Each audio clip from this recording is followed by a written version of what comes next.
This episode is brought to you by Amazon. Sometimes the most painful part of getting sick is the getting better part. Waiting on hold for an appointment, sitting in crowded waiting rooms, standing in line at the pharmacy, that's painful.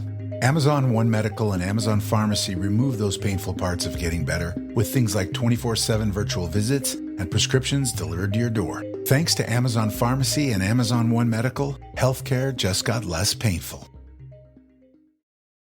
This Christmas, feel joy, gift joy, and send them joy with the perfect gift at Arnott's. Explore an endless array of gifting that will bring joy to everyone on your list. Shop Irish at the Christmas market, support emerging new businesses with Pitch 22, or find something extra special from one of our world-class brands. Shop in-store and online at arnotts.ie.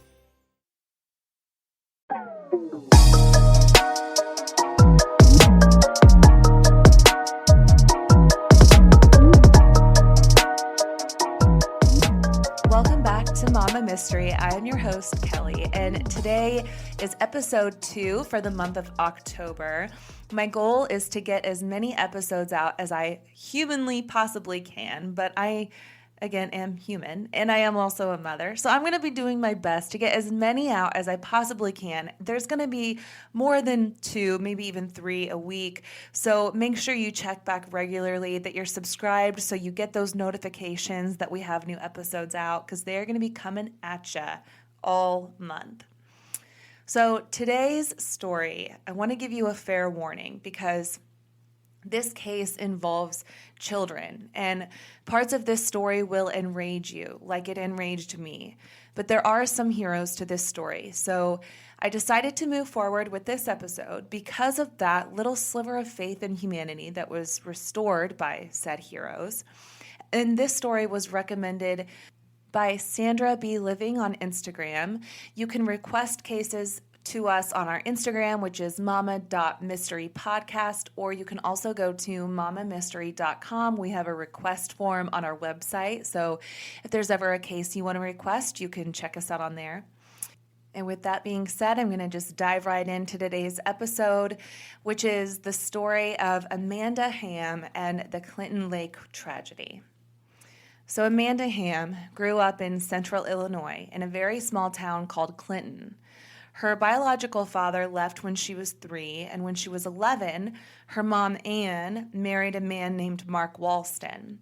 Mark adopted Amanda after her biological father signed over his parental rights. And so the feelings of betrayal and abandonment from her own father really stayed with Amanda throughout her childhood and also into her adulthood. She tried to commit suicide at the age of 14 by swallowing over 40 aspirin, and she had to get her stomach pumped. She had trouble in school, finding it hard to make friends because girls often made fun of her for her tall and skinny appearance. She was in special classes because she struggled with learning, so she was often excluded from her classmates. And by high school, she dropped out after the school threatened to expel her because she was skipping school so often that her grades plummeted. She ended up getting a GED so that she could at least get a job out of high school. But attempts to fill the void left by her father were often futile, as she struggled to keep any male partners. Instead, she ended up getting pregnant 3 times by 3 different men. Her 3 children were Christopher, Austin, and Kylie. After her relationship with Kylie's father fell apart, she met a man named Maurice. So Maurice grew up mostly in St. Louis, but his mom was addicted to drugs, so he was often sent to live with family members. At 15, he was sent to live with his father and stepmother, but his father struggled with drugs himself. He dropped out of high school during his junior year, and shortly after, he got the devastating news that his mother was found murdered in a dumpster. She'd apparently been raped and then beaten with a shovel and left in a dumpster. So he moved back to St. Louis to live with his aunt, and he started a relationship with a girl that he eventually had a son with, but tragically, the son passed away from SIDS at only a couple months old. I guess they would do co-sleeping often with the little baby, and he was only 2 months old when this happened. And so it's not clear whether or not he was accidentally smothered because of the co-sleeping or if it really was just a natural case of SIDS. But naturally, this took a toll on his relationship with the baby's mother, and they split up.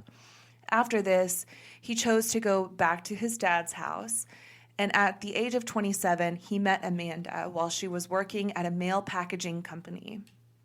So at this time, Amanda was living in government-subsidized housing, and through the housing authority, she only had to pay $142 a month in rent for a 3-bedroom apartment. So soon after Amanda and Maurice started dating, she offered to let him move in. But even with such low rent and a live-in boyfriend who was perfectly capable of assisting in paying bills, she was often behind. And on September 2nd of 2003, her whole world would change. Amanda dropped off her 3 children at around 8 a.m. with their babysitter. And then Amanda went to her job as a waitress at the Grecian Gardens restaurant. She was working as a waitress, and Maurice was actually working at the same restaurant as a dishwasher. The babysitter then took the boys to school and cared for Kylie for the next 6 hours. Her boyfriend, Maurice, on this day, stayed home playing video games, and why he wasn't asked or expected to take care of the kids is unknown to me, but honestly, it was probably for the best, knowing what we know now, which we will get into. But after her shift at the restaurant, Amanda picked up Kylie from the babysitter, and then she picked up the boys from school. They ran a few errands together, visiting Amanda's mom at her work, and then heading home to make dinner. But plans changed when Amanda realized she didn't have what she needed to make that dinner, so they decided to go out to eat at a diner called The Shack instead. Dinner was kind of awkward, as there was clearly some tension between Maurice and Amanda, because you see, Amanda recently found out about another girl Maurice was talking to, but she just hadn't brought it up to him yet. So after dinner, Maurice wanted to just go home, put the kids to bed, and watch some movies, but Amanda wasn't ready to end the night, so she offered to go to Clinton Lake for a bit to enjoy the views and maybe play around at the lake before going home. Maurice had never been to the lake, so Amanda gave him directions, and once he got to the parking lot, he found the boat ramp. He crept the vehicle towards the edge of the water and stopped the car right at the water's edge, giving them an up-close and personal view of the lake. And the truth about what happened next may never be revealed, but what we do know is that the car ended up rolling into the lake. Amanda and Maurice got out of the vehicle while the 3 kids were trapped inside. Calls to 911 were responded to within minutes. Upon arrival, authorities rushed to the submerged vehicle and almost immediately got the kids out while Maurice held Amanda back. One by one, the kids were pulled from the vehicle and brought to shore, where paramedics started life-saving measures. All 3 kids were rushed to the nearest hospital, only 5 minutes away, and once they arrived, doctors and nurses tried to raise their body temps up to restart their hearts. They worked tirelessly for almost an hour to revive the boys, but neither of the brothers survived. Little Kylie, only 1 month shy of her 2nd birthday, was airlifted to a children's hospital, barely clinging to life. In the emergency room, Amanda told one of the doctors, quote, "We went to the lake before going home to watch movies. We were getting ready to leave and he got confused on which way. He put it in the wrong gear and hit the gas and we sped into the lake. He got mixed up," end quote. The doctor asked, "Did you try to get them out?" And she said, quote, "It was all tangled. I couldn't find anything. I'm so sorry," end quote. Maurice's version of events was similar.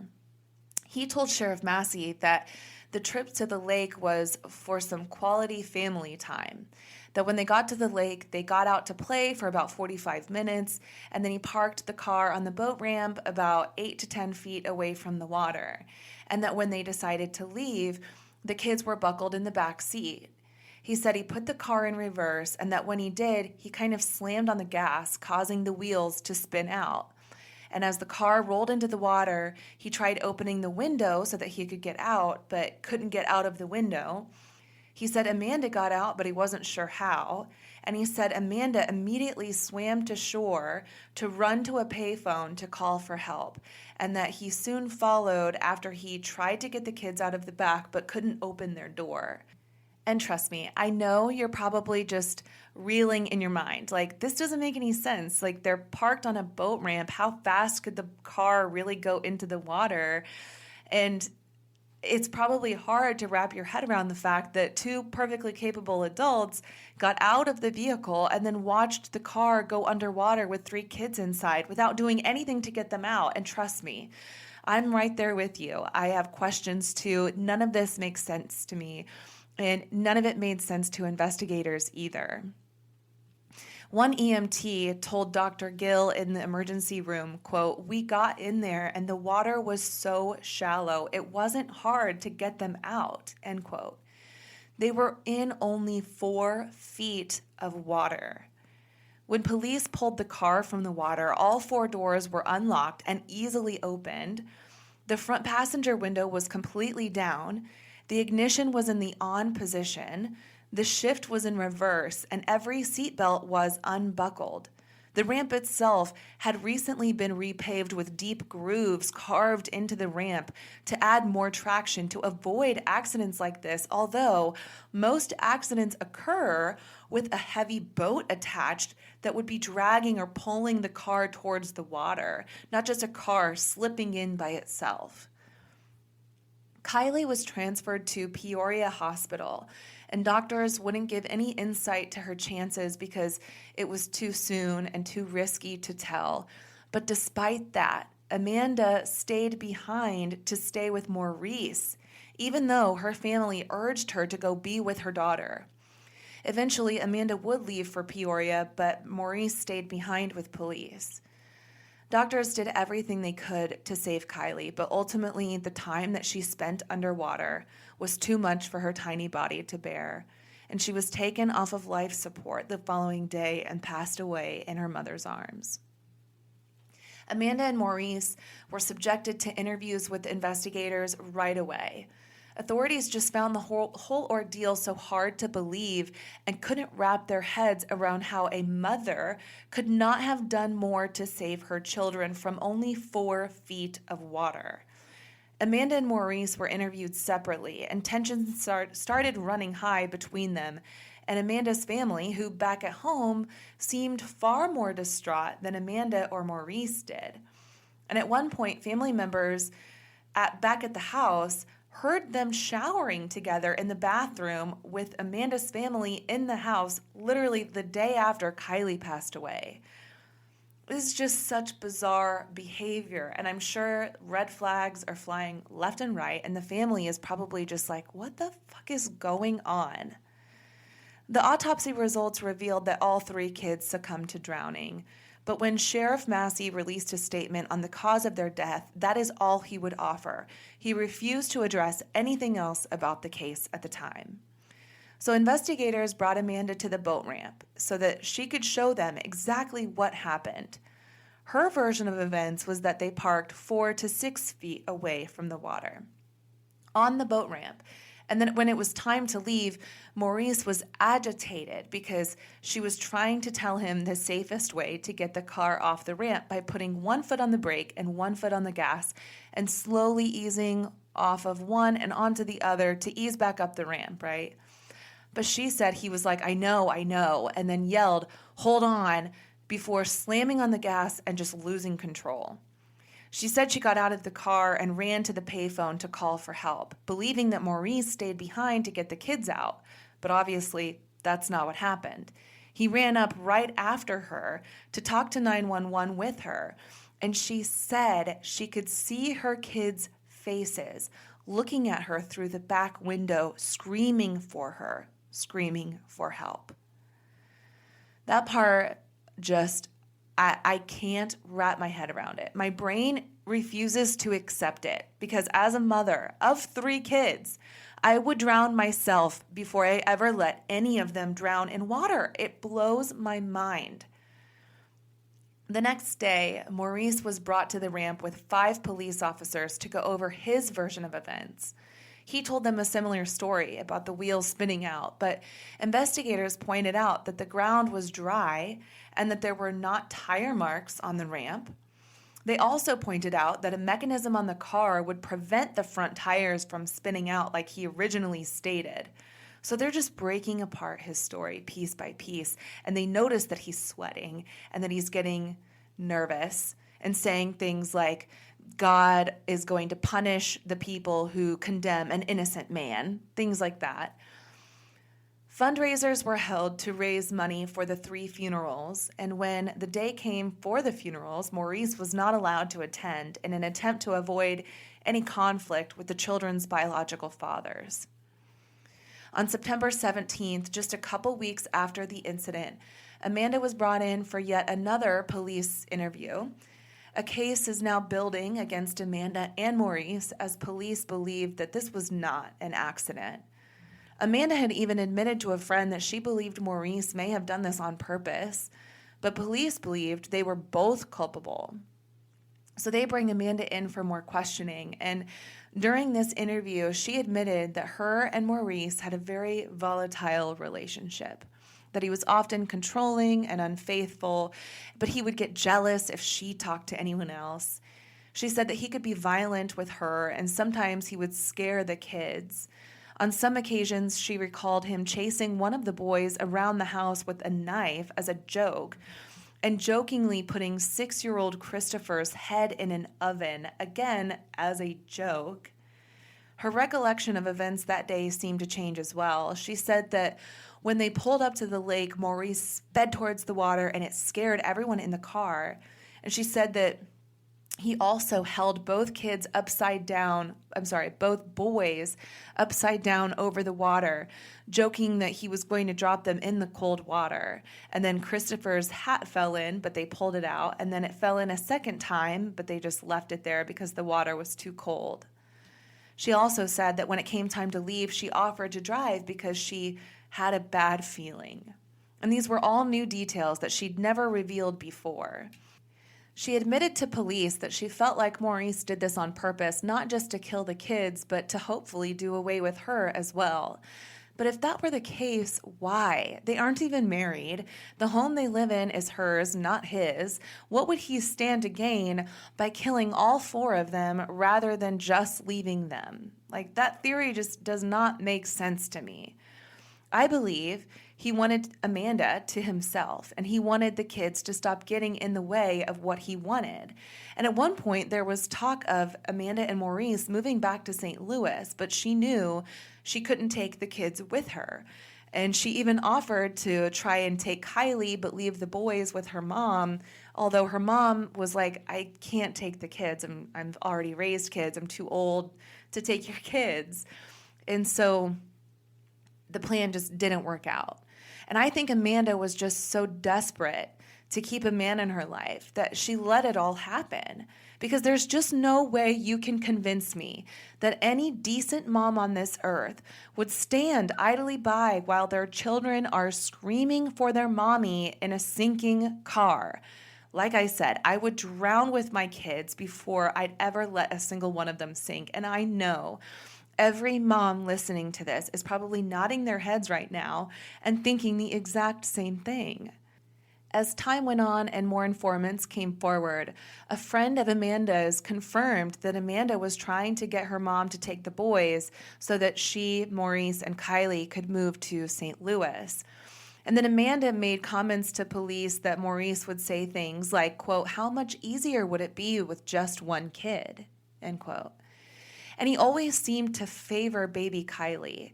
I just want to make it known, though, that she didn't even bother telling the police about these new details until after she found out that Maurice tried making a move on her best friend. So her credibility is really flimsy at best. And to me, it seems like maybe now she's just trying to pin this whole thing on Maurice and rid herself of any culpability. But prosecutors believe that even if Maurice was the mastermind behind this plan, Amanda went along with it willingly in an attempt to keep Maurice in her life because she just could not bear being without a man. So ultimately, Amanda and Maurice were both charged with first-degree murder in the death of Amanda's 3 children, and they would each have separate trials. Maurice's jury would find him guilty of the first-degree murder charges, and he was sentenced to life in prison without the possibility of parole. But Amanda's jury had a harder time convicting her of first-degree murder, and they could not seem to come to a common ground. Half of the jury felt like she was guilty, and the other half did not agree. So they eventually came to an agreement that she should at least be convicted of child endangerment, which carried a much shorter sentence. She was sentenced to 10 years in prison with credit for the 3 years she'd already served in jail awaiting her trial. And with day-for-day credit for good behavior, she'd be out in only like 3 or 4 years.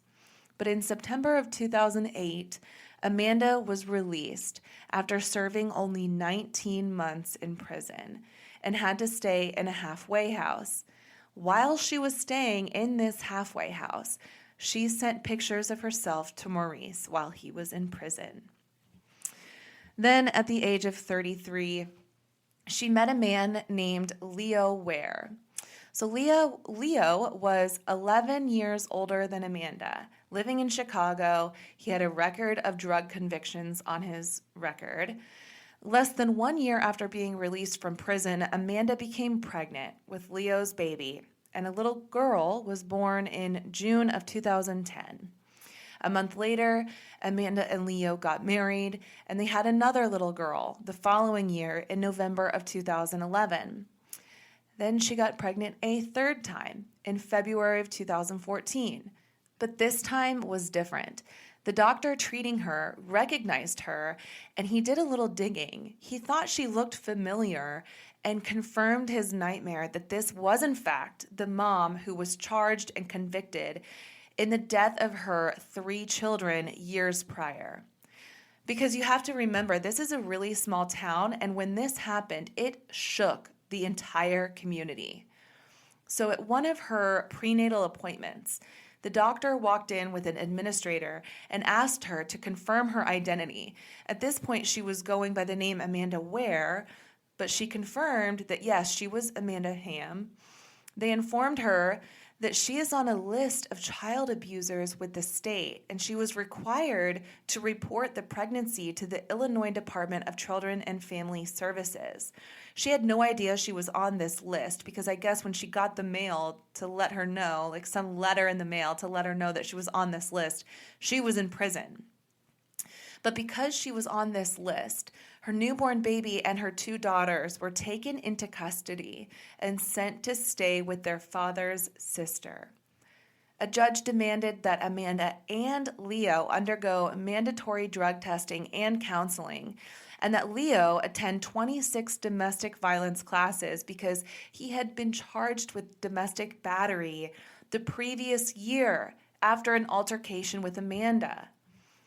On August 31st of 2015, a year and a half after the birth of her son and the removal of her other 2 children, a custody trial was held to determine whether Amanda should be stripped of her parental rights due to a statute called anticipatory neglect.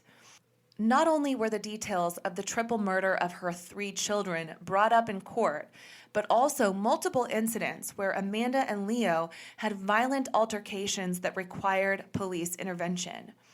And with Amanda sitting on this child abuser list, authorities felt like her kids were at a higher risk and didn't feel the need to wait for something bad to happen for them to intervene. We never hear this happening. I feel like too often it's too little too late. And by the time DFS actually figures out that a child is in a risky situation, it's after serious harm or death has already happened. And it's infuriating. We've seen it so many times before in other cases we've covered. I've seen it in my hometown recently in the past couple years, and it has been infuriating knowing that calls or tips have been made on kids who are living in dangerous homes. And unfortunately, nothing is done to protect these children, and they end up suffering either serious injuries or they end up dying at the hands of their own parents. And it's infuriating. So as he announced his decision, the judge said, quote, "It has been argued that the 3 Ware children look fine. We don't have to wait for the injuries," end quote. So the kids were assigned to stay with their aunt, who willfully accepted custody and allowed visitations with Amanda and Leo. And that arrangement remains to this day. So according to data from the National Child Abuse and Neglect Data System, in 2019, an estimated 1,840 children died from abuse or neglect, and it's up 10% from 2015, and every year the number continues to rise. Maybe that number would stabilize or go down if more courts stepped in on the grounds of anticipatory neglect. Too often, kids get overlooked or their home life gets a pass, and the standards are so fucking low that it makes me irate. I have friends who work in law enforcement who tell me horror stories about situations they aren't allowed to intervene in. This is just a side, but I'm going to add it here because we're on this topic, and it really makes me so sad. And I know that a lot of our listeners are from this area. So from my hometown, just recently, a dad had custody of his daughter, sole custody of his 6-year-old little girl. And in a fit of hallucination, we don't know what exactly happened, why this happened, but he beat his daughter to death with an aluminum bat and then placed her on their roof. The mom wanted nothing to do with the child. The dad had a record of restraining orders as a result of domestic altercations, and yet this girl was allowed to live with him, and she paid the ultimate price for a system's inability and ineffectiveness to actually protect children like they're supposed to do. And I get so upset because courts seem so hell-bent on keeping kids with their parents because of some false belief that kids are always in the best hands when they are with their biological parents. But I just don't always find that to be true. Not everybody is meant and capable to be a parent and to be a good parent. And I could go on a long tangent here and throw myself down a rabbit hole, but I just want to let the numbers speak for themselves. Some people are just not fit to be parents. And it blows my mind that we have to go through testing to drive a car, but not to procreate.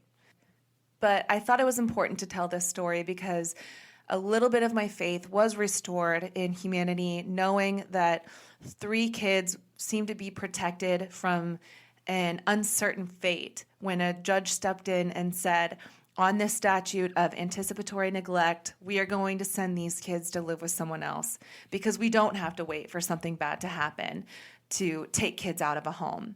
And I know there's a lot of people out there who might disagree with that, but I'm on the air of caution. I would like to side on the air of caution when it comes to protecting children. And I've just seen too many stories. I've told too many stories and I've read too many stories of kids getting lost in the system or losing their lives at the hands of their own parents or step-parents, people who were placed in this kid's life to protect them. But I want to know what you think. I want to know if you think it was necessary for these kids to be taken out. Do you think that Amanda deserved a second chance and that her kids being taken away from her was unfair? I really do want to hear both sides. Even though I made it pretty clear where I land, I still like having respectful conversations with people who disagree with me because I like to see both sides. I want to stay open-minded. Tell me what you truly think if you disagree. I want to know why. MamaMystery.com, we have that request form if you want to let me know there, or you can find me on Instagram, mama.mysterypodcast. I'll have a post about this episode, and you can leave your thoughts in the comments. Just keep it respectful. That's all that I ask. We'll be back soon with another episode to continue this spooky series for the month of May. And hopefully the next episode doesn't put you in a horrible mood like this one probably did. But anyway, Mama Mystery out. Bye.